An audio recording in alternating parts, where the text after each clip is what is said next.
Thanks for tuning in to TellyCast. Before you listen to the show, I wanted to let you know about TellyCast's new sister brand, The Drop. The Drop is a free weekly newsletter and website dedicated to the digital-first content business. Every Friday, we feature a roundup of the week's key news stories in the sector, plus an exclusive feature interview with one of the leaders in the creator economy. So, for news and insights into the new wave of social-first entertainment, sign up for free at dropmedia.co.uk. That's dropmedia.co.uk. TellyCast. Hi, I'm Justin Crosby, and welcome to another TellyCast. My guest this week has won 2 Emmys and created over 60 TV series, running to over 3,500 episodes, including the Chopped franchise. We get to talk about his career and how he develops his ideas and approaches those all-important pitch meetings. Welcome to TellyCast TV format creator Dave Noll from New York-based Keller Noll. Oh my gosh. First of all, thank you so much. I have listened to the show many times. I've listened to you grill commissioners. I've listened to your MIP reviews. I am honored to be part of this team. You're part of the firmament now, the back catalogue, which is stretching back through 132 episodes or so now, I think. I'm particularly proud to represent the U.S. You know, you need some more people from one of the biggest markets in the world. I agree. You know, the more corporate businesses within the broadcast world are a little bit reticent. Their corporate communications people can be a little bit nervous about going on a podcast. It's all very tame over here, isn't it, Dave? Not independent show creators. Yeah. We'll just say anything. We're good. One of the reasons why I wanted to speak to you, because obviously you're an incredibly successful TV format creator. This show is all about opinion and insight. And that's about, you know, sharing what you think and what you've learned about the industry in your years in TV. So let's start at that point then. Tell us a little bit about your career and how you came to create over 60 different television series. I started right out of college at MTV Networks. I applied to 100 different internships in New York City, got an internship at MTV. It was unbelievable. So it's always what you wanted to do, right from day one. It was I want to work in TV. Yeah, I remember I was in high school, and I remember very clearly the day my English teacher said that there was a degree you could get in communications where you could study television. And I literally thought he was kidding. I just couldn't believe it. I was like, wait, you could go to school for 4 years and study TV and they let you do that? Some mindless person has said this is okay to do? It sounds better than Pythagoras' theorem, right? It is ridiculous. I literally couldn't believe it. I was shocked. I did not believe it. I said, you must be joking, sir. It doesn't make any sense, or everyone would do this. And he was like, no, there's a major. It's called, you know, in the US, it's called communications or something like that. And you can actually get a degree and learn about television. I was standing next to my friend Garrett, and Garrett and I looked at each other and we're like, well, that seems like what we should do if that is real. And so I went to American University in Washington, D.C. They gave us this tour of the campus and it was great. And on the tour, there was this big, giant, big building with this enormous tower outside. And as we walked by, the tour guide said something like, oh, that's our television studio. I've actually never been in there, was what the tour guide said, something like that. That caught my attention. So, I couldn't believe that, oh, shoot, there's a something called a television studio here at this particular school. And after the tour, my dad said, do you want to go just check out that studio? And I said, yes. And we literally just walked in the door, and they were in the middle of shooting a game show in this old studio with old, rusty equipment, cameras, a switcher, that kind of thing. And I couldn't believe, I was like, you guys have a game show? It was called The Roommate Game, similar to the Newlywed Game. And I was transfixed all right away. And I think I made the decision to go to American in that moment. And so at American, I worked on The Roommate Game for a while. Then that kind of disappeared. I worked on what was called the 10 o'clock news. And then I started a late night talk show called Midnight with Dave Noll, and did that for 2 years. And so I just thoroughly enjoyed, and I didn't even realize I was doing this. My favorite part was creating the show. Who's the audience for this show? Was it just university campus students, or did it go wider? We started my junior year of college, my third year of college. And that year it was just on campus. And I would get, guests. It started off just guests from around the campus, the one of the main guys on the basketball team, or the president of the student council, or whatever, or some professors who just wrote a book or whatever. And then I was able to get it that second year, so my final year, my senior year, on DC public access, because we had all these episodes at this point. We were pumping out an original episode every Tuesday night. And so by the end, we were able to get some actual political guests. We were able to get some actual TV guests, nothing major. But the crazy part about the story is that I was able to build it, but I only did it for 2 years. My brother, who is 4 years younger and insanely funny and is just naturally very, very gifted, but also works very hard at being very talented. He came in his freshman year. So he when I left, he came in and became the co-host. My co-host took over as the host. My brother, Chris, became the co-host.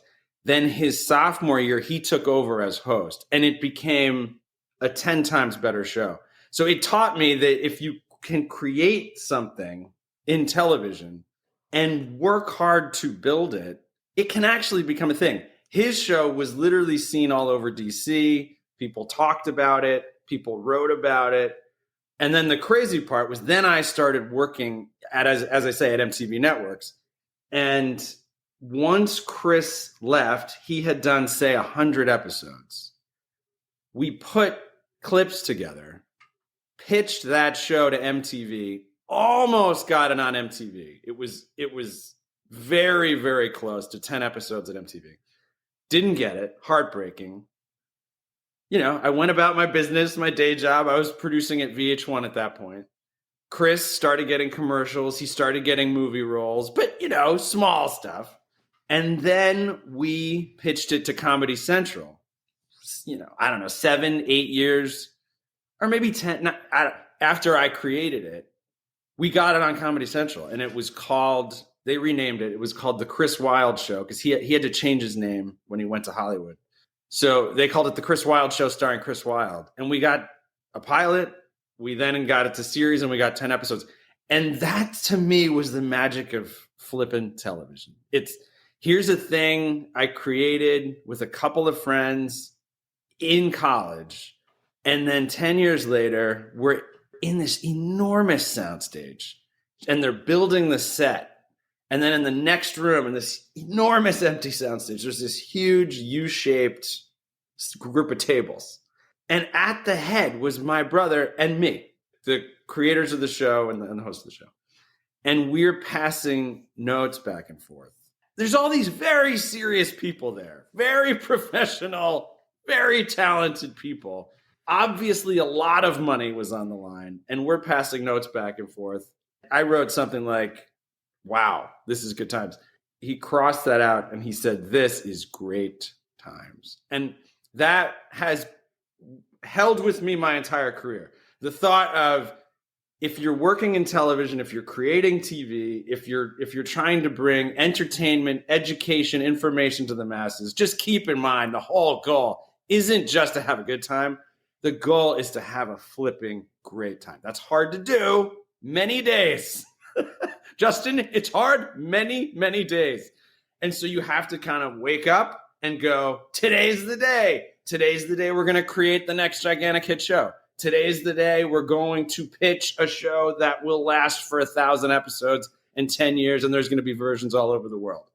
Obviously, it doesn't usually happen that way, but that is the goal every single day. But that's persistence, right? You're talking about persistence there. Obviously, creativity and the ability to come up with a neat format and a neat idea, but also persistence, because every TV producer has got to have that in buckets, right? You got people say, how do you sell so many shows? How do you get so many shows on the air? So far, my partner, Cleve, who I met in 2003, and she's just absolutely brilliant. She's just I describe her as a popcorn popper of amazing show ideas. She's that good. She is the Mozart of unscripted TV show creation. I am convinced. So we met in 2003, and together we've sold 200 plus shows. We've gotten over 60 on the air, 3,500 episodes of TV. People say, it's literally the only magic is doing it every day. And that's where it's tenacity, it's persistence. And as I say, it's this kind of overwhelming positivity in the face of constant rejection, like almost insane positivity. And so Cleve and I are constantly, I mean, we do it this morning. As soon as I woke up, I was like, hey, here's what I was thinking. She's texting me in the middle of the night. I'm texting her in the middle of the night. We talk constantly. What about this? What about this? Hey, I just watched the Super Bowl. This commercial, is this a show? We were talking about that other show. What's this? And it's all about, you have all these ideas, all these thoughts. We're in the middle of it right now. And then multiple times a year, 5-6 times a year, we do what we call a pitch push. It's a campaign. We have all these ideas. We've gotten it down. This is where we are in the process today. We've gotten it down to 5 shows. There are 5 wildly different shows. One is a cooking competition. One is a wildly new way to do a dance show. One is a insane new way to do a relationship show. One's this bizarre comedy show in a car.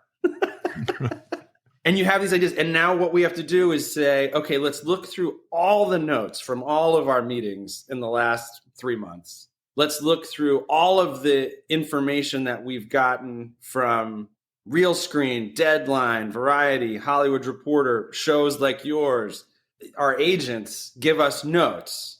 Here's what they've heard. So you're putting together all of that research, all of that information, and you're looking at your 5 shows and you're going, well, what's going to sell? What's the thing that's going to sell? And then you reach out to as many buyers as possible. It's as, I don't know, was it Wayne Gretzky who was like, it's all about the shots on goal? Yeah. Great shots on goal. Yeah. So right now we're in the middle of, we have these 5 shows. What right now is going to be the likely thing that sells? So you focus on the one. So you're saying that out of those 5 shows, you've taken all of that intelligence that you get from the trade press, from your agent, and then you're putting your best efforts between one idea and focusing on that? Or are you pushing 5 at the same time and having 5 different conversations with different broadcasters? It's really both. You push one show, that's the campaign for February and March. And then those conversations, though, lead to many other things. In any given month, say we pitch 20 times. Is that true? Maybe 15. In any given month, on average, it's 15 times. It's probably less in some months. It's less in August. It's less in December. But on average, because I think last year we pitched somewhere over 150. So like 15, 20 times a month. And if you were there for those pitches, it's all different shows. So even though that campaign hits, where we reach out and say, hey, this is the ultimate new performance competition. No one's ever done anything like this before. We want to pitch you this. Those discussions inevitably lead to other things. And, you're talking to them, they pass for whatever reason, or you and I were just at Real Screen. I had 19 pitches at Real Screen. They were slightly different. They were much more about, it's the beginning of the year. Where do you see your network, your streamer, your whatever? Where do you see it going for 2023? So that led to all these other conversations. And if we're going to go out and pitch the big, giant, sexy relationship show, we're probably not going to pitch that to Nickelodeon. So you're in that discussion with Nickelodeon, you're talking about other things. We're probably not going to pitch that show to the Food Network. In those discussions, you pitch some other things. So there's one main, if you look at our list of pitches, which by date, there's one main show that you'll see a lot in that month. But then you'll be like, oh my gosh, in this month, you pitched 20 different shows. How do you keep them all in your head? I don't know. You just do. Yeah. You study before the pitch, and then you pitch like your life depends on it every single time. That's another goal. You're pitching predominantly to US cable networks and streamers, I guess anybody who buys TV shows, right? In New York or in Washington or in LA. Exactly. We're pitching mostly here. In the past, we have gone to MIP many times and pitched all over the world. I think because of Zoom, it's going to go back in that direction. At one point, we worked for Barry Diller, billionaire. He started the Fox network. He greenlit The Simpsons, Tracy Ullman, Married with Children. He is a billionaire genius, just an absolute genius. As I say, in my entire career, the 20 smartest things I've ever heard, he probably said 15 of them or 16 of them. When we worked for him, he basically was like, your goal shouldn't be any show. At that point, before Diller, we would sell anything. We were working on docu-soaps and ocu-soaps and documentaries, one-offs, specials. And he was just like, stop doing that. Stop doing that. Stop doing that. What you and Cleve have the ability to do is create the next Wheel of Fortune. Create the next Come Dine With Me, the next Money Drop, the next Got Talent. Stop doing anything else. And he said, only pitch me shows from now on. I don't want to hear any show ever without a obvious, clear path to over $100 million globally. And his vision breaks your brain when you work with him. Your brain breaks. And so that has been our focus ever since. And so he used to put us, you've been to MIP, he would get a yacht and we would pitch game shows on the yacht. You'd have breakfast and then you'd start pitching 10, 10:30, 11, 11:30, 12, 12:30. You break for lunch, 2, 2:30, 3:30. And it was amazing. And we sold a lot of shows that way. It was absolutely amazing. But that whole thing taught us, about the enormous value of a great television show. And it also taught us the enormous value of getting on the plane, pitching everyone around the world. When we left working with Diller, since then, we've done less of that because it's expensive to rent the yacht. I feel like now we're going to start pitching more. We've done it, but we're going to start pitching more in the UK, in Scandinavia, in France, at least to those production companies. Are you looking for this? Are you looking for this? Because maybe we have. In terms of your career, you talked about you were at MTV, you were at VH1, you mentioned. So was that the extent of your career from a broadcaster perspective? Did you go anywhere else after that, or did you go straight into developing formats and programs with Cleve on your own? It was 7 years there at the network. And literally, I didn't even really know. The crazy thing about TV, right, is it's not that big of a world, but there's so many different jobs. There's so many different ways to sell. There's so many different types of creators, types of people. I didn't even know there was such a thing as an unscripted show creator. Whatever. I was just a kid and working and trying to produce whatever they told me to produce. A lot of Celine Dion specials that was my beat for like a year or two. But I was a person who just naturally kept saying, well, what if we did this? Or what about this show? Or this works. What if we did this? And I got a couple shows on there. And my boss at the time, the great Bill Brand, who I will forever thank every time I see him, Bill called me into his office one day and he basically said, look, you're not doing this the right way. He was like, you're creating these shows internally. And if one hits, I was getting shows on the air and they were doing well, or specials or whatever. And they were doing very well. He was like, if one hits, it doesn't really help you. You might get a bit of a raise, but you probably won't. Like that, the way the corporate structure works, you might get a bonus at the end of the year or whatever. And I was like, oh, okay, weird. And then he says, the way to do it, what you should be doing is pitching from the outside. These specials, these shows, if you pitch them from the outside, then you can build your own shows. You can build your own production company. And so I went home. We had this long conversation in his office. And then I went home and I said to my wife, either Bill Brand is giving me the best advice of my life ever, and he's pointing me in a new direction, or he just came up with the most amazing way to get rid of me. That is entirely possible. I literally didn't know. It's possible. He's trying to get rid of me. And he did it in a genius way. I was manipulated. I didn't understand. And my wife, to her credit, was like, no, I think he's right. I believe she liked Bill Brand. And she was like, I think he's right. And I think you should do this. So that started me on this journey of creating shows from the outside. And I think that was 2001, 2002. And Cleve came into my office to pitch. At that point, I would just take pitches from anybody. She came into my office to pitch in 2003. And she had created what I thought was just the most brilliant show I'd ever heard. I couldn't believe it. It was all so good. And I thought to myself, she might be the smartest person I've ever talked to. I took so many pitches those first 2 years. Comedians, producers, writers, executives, anyone who would pitch me. Because I had gotten a couple deals. So like I got an early deal at VH1 and an early deal, I think, at Nickelodeon and maybe something at MTV or whatever. And so people were like, oh, this guy Dave Noll's taking pitches and he's selling some things. And so Cleve walks in and I literally was like, I think I can sell that in one phone call. And I sold it in one phone call. I called my friend Vlad Wolinets, brilliant, at AMC, and I sold the show to Vlad. And it took me years after that. I kept saying to her, come work with me, come work with me. And she was a producer and she was like, no, I'm a producer. And finally in 2007, I was like, I'm not going to call you again, darn it, which was a lie. I would have definitely called her again. And I said, I'm not going to call you again. You need to come work with me. And so we've been working together ever since.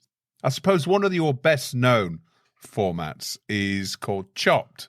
Tell us about Chopped. Tell us how that show came together and tell us what kind of show it is. I'm sure people have come across it, but in case they haven't, tell us a little bit about it.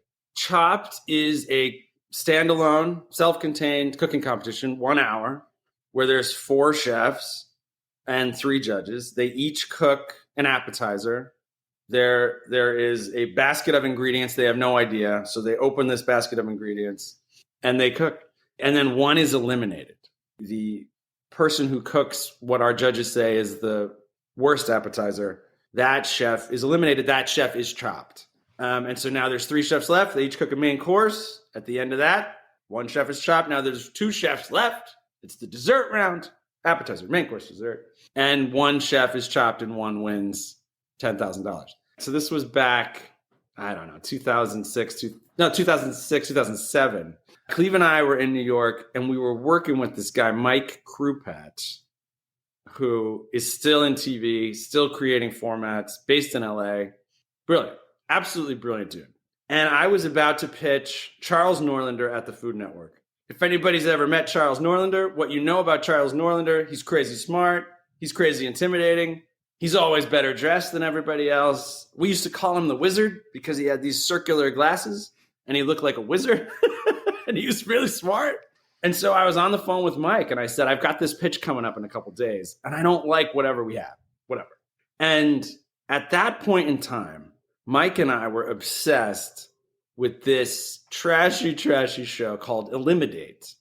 Not that we love trashy television, but we were obsessed with the format.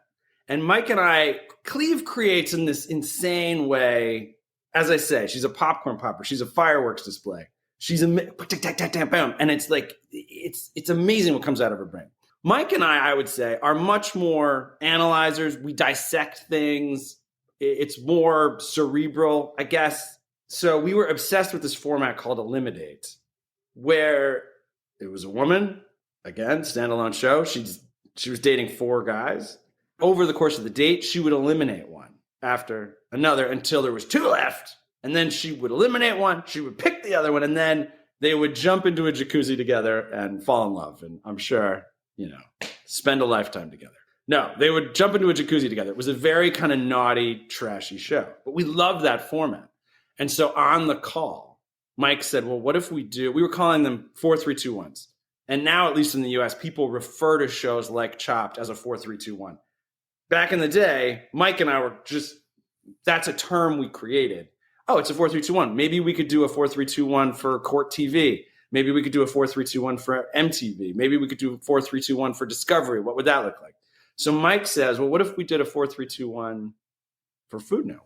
You know, sometimes shows take years, like especially a game show takes sometimes years to get the right title, the right second act, the right bonus, whatever it is. This show basically came together in 5-10 minutes. Mike was like, what if it's, and I was like, oh my gosh, Mike, that's amazing. That's so brilliant. There's 3 judges. There's a host, 4 chefs, 3 competitions, 3. And at that point, there was this big show called Iron Chef. But what we knew is that Iron Chef, only having 1 competition, got boring in the middle. In the middle acts, you were kind of like, all right, let's get to it. And you know, Americans, no attention span. So we were like, it's like Iron Chef, right? Like, but there's 4 chefs, 3 competitions. Unbelievable. And then Mike was like, oh, 3 competitions. It should be appetizer, main course, dessert. And I was like, oh my God, this is brilliant. This is mind blowing. And then I knew in fancy restaurants, I didn't know what it was called, but I knew they had these silver domes and they would lift it to reveal the food. I think I only knew that from Bugs Bunny cartoon. Yeah. I now know it's called a cloche. Cloche. But anyway, that's right. I said, you know those silver domes like on Bugs Bunny? That's how they eliminate. They lift it, and the eliminated meal is under that silver dome. Oh my God, Mike, they've been chopped. The show's called Chopped. And we were so thrilled. And I remember floating into Food Network that day with an excitement. I loved the line, this new show is Iron Chef meets Eliminate. I thought that was weird and clever, and no one had ever said those words before. And I knew Charles Norlander. I'm sure, you know, I knew he knew what Eliminate was, but he was such like an intelligent human being. I also knew that he probably never watched Eliminate, right? Like, I'm kind of trashy. He's not. And so I go in and I say to Charles, you know, how are you? He's asking what we're doing. I'm asking, and I was like, Charles, I've got this cooking competition. I'm so excited. It's standalone episodes. It's called Chopped. And just think of it as Iron Chef meets Eliminate. And he smiled right away. He smiled. You could just see the wheels start to turn. And then he's like, tell me more. And I said, well, there's 4 chefs and they each cook an appetizer. They have no idea what they're about to cook. And then they have to cook an appetizer. 1 is eliminated. They've been chopped. And then what's great, it's very rare, but when you're pitching a format that's original and then the person you're pitching gets it and you don't have to even finish the show, that is an amazing moment. And it's hard to do. It's just one of these things you're looking for.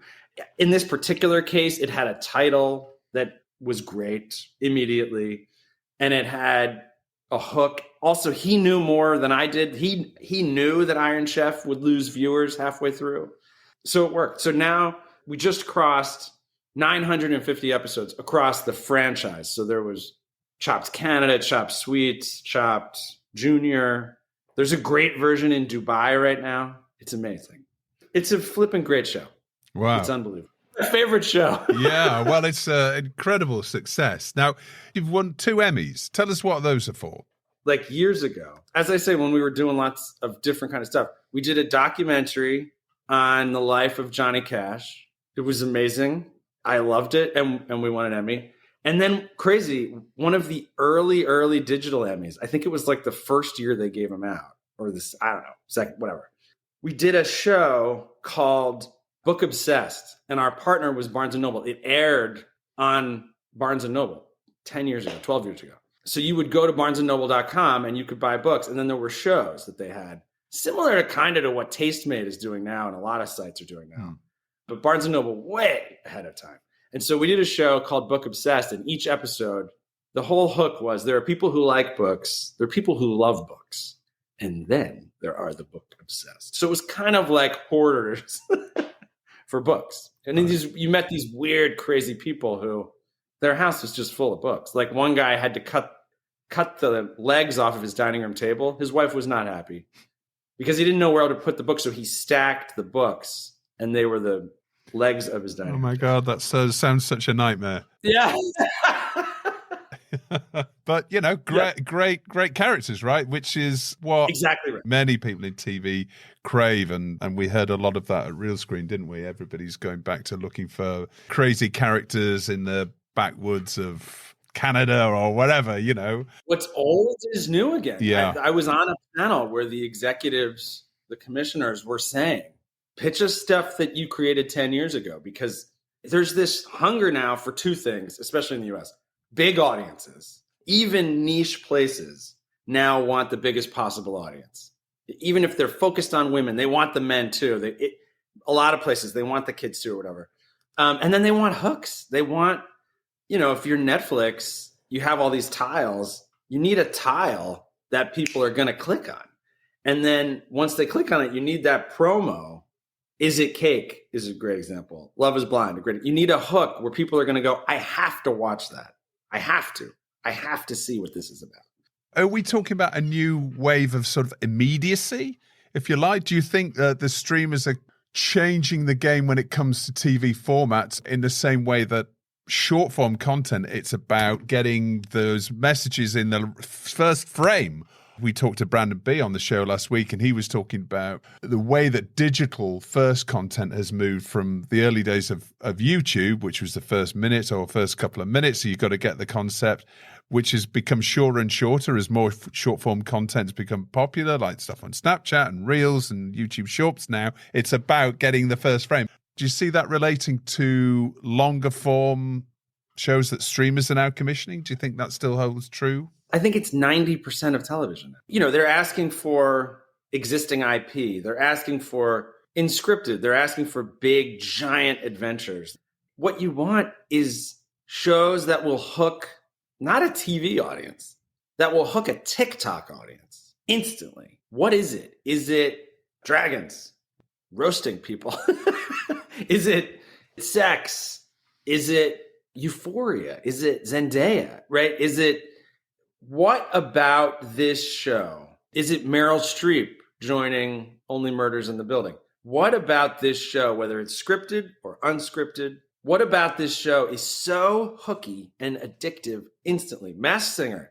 I'll say this. When Masked Singer came to the US, no one thought that was going to work. No one. We had meeting after meeting where people made fun of Fox, except, God bless her, Cleve Keller, who I work with, heard about the show, found some version, and called me and was like, this is going to be a monster hit. And I was like, you're crazy. No one thinks it's good. It's crazy. It's people in a giant fluffy costume. What are you talking about? And they're not going to get big stars. It's like C-level stars. Who cares? She's like, Dave, I watched 10 minutes. She's like, obviously, it's from another country. I didn't know who these people were. And I was still trying to guess. It's going to be a smash hit.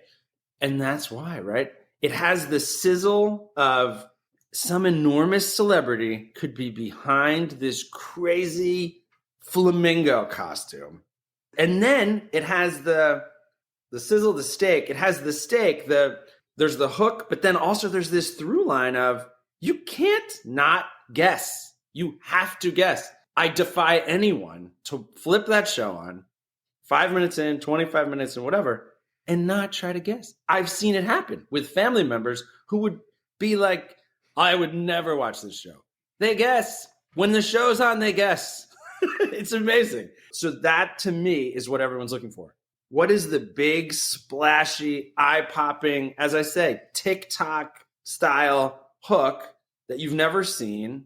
And then, though, does it pay off? Can you see 100 episodes, 1,000 episodes? And that's where, you know, as a show creator, you really have to work. What is the hook that you have to watch? And then, though, is your show just a hook and then no one's going to watch 6 episodes? I don't want to trash anybody else's show, so I am not going to. But plenty of shows recently in the last 5 years have had this great hook, and then you're watching and you're like, this ain't making it to episode 6. No one's going to watch this thing. It has a hook, but it doesn't have an episode 2. Like, there's no compelling reason for me to say. And obviously US networks are famously pretty brutal when it comes to, if it's not working, you know, you might start the series intending to go to 8 episodes, but actually if it's not working after 4, it's off, right? Yeah, I mean, that's the way it is. And that's why when we bring out a show, again, like our whole focus is 1,000 episodes, and people think we're crazy. Network executives definitely think we're crazy often. We will not bring a show to anyone unless we see, obviously, you could do 1,000 of these. That's our goal. You've got a book coming out, or is it out already, called The Visionary in Charge? It does not have a date yet. It comes out in either April or May. If anyone is interested at all, definitely connect with me on LinkedIn as soon as there's a date. I post all the time. I post all the time about what I've learned in TV, what amazing people have taught me. And as soon as that date is announced, I will post that date a lot. All right. Visionary in Charge is really, what happened was during the pandemic, I started posting on LinkedIn. And some of the stuff obviously didn't work. And then some of the stuff people were really interested in. And so I started just gaining a lot of connections, a lot of followers of people in the industry, but all across the industry, voiceover people, writers, people who want to be directors, people who want to work in TV, whatever it is. And so I would just write, here's what I've learned. Here's what I learned from Barry Diller. Here's what I learned when I worked with Celine Dion. Here's what I learned when I worked with Tom Cruise. Here's what I learned when I did a special with Roy Disney. He told me stories about Walt. Here's everything I've learned. And so at one point, a publisher reached out and said, people are really weirdly responding to this. You should write a book. And I said, great. How does that work? And so it's called The Visionary in Charge. I broke everything down. And anything I learned, I put on a colored note card. And I had all these stories of working with all these people. And then stories I've heard along the way. Stories about Oprah, stories about Stephen King, stories about Walt Disney, like all these things. And I put them on all these colored note cards. And what happened was you realize there's patterns. It's the same story over and over again. Something that happened to Walt Disney, in the 50s, then happened to Oprah in the 80s or 90s. And then it matches exactly a story that happened to me when I worked with Barry Diller. The people at the highest levels of television or entertainment, they all have learned the same thing. And so they're just trying to teach you the same thing. Walt, Oprah, Diller, Stephen King, it's the same stories over and over again. And so I whittled it down to 7 rules. So it's The Visionary in Charge, 7 simple rules, because just one extraordinary idea can change your life. In entertainment, certainly, but in anything, entrepreneurs, business, one extraordinary idea can definitely change your life. And yet what you need to know is how to cultivate that idea, how to work that idea, how to sell that idea, and how to bring it to life. And so that's what the book attempts to show. And it should just be also an infusion of inspiration, motivation, creativity, and positivity. All right. Dave, I'd love you to come back on the show when it's being published and maybe read an extract from it or do a chapter from it or something like that, whatever you fancy. How does that sound? I would love it. I'd be honored. And I would love to just come back and talk to you about new formats and new TV whenever you wish. And now it's time for Story of the Week, where my guests get to nominate their content industry news that's caught the eye in the past 7 days. So, Dave, tell us about your Story of the Week. All right. Maybe I cheated a little. All right. But I may have cheated just a little. But what I've noticed lately in television, especially in the US, maybe all over, is a negativity, a growing negativity. Pandemic related, definitely. It's not surprising, right? It's not surprising when we've seen that, like, Discovery have hardly commissioned any shows in the last year, and all these mergers and the impact the mergers are having on producers. I can understand why people are a bit pissed off.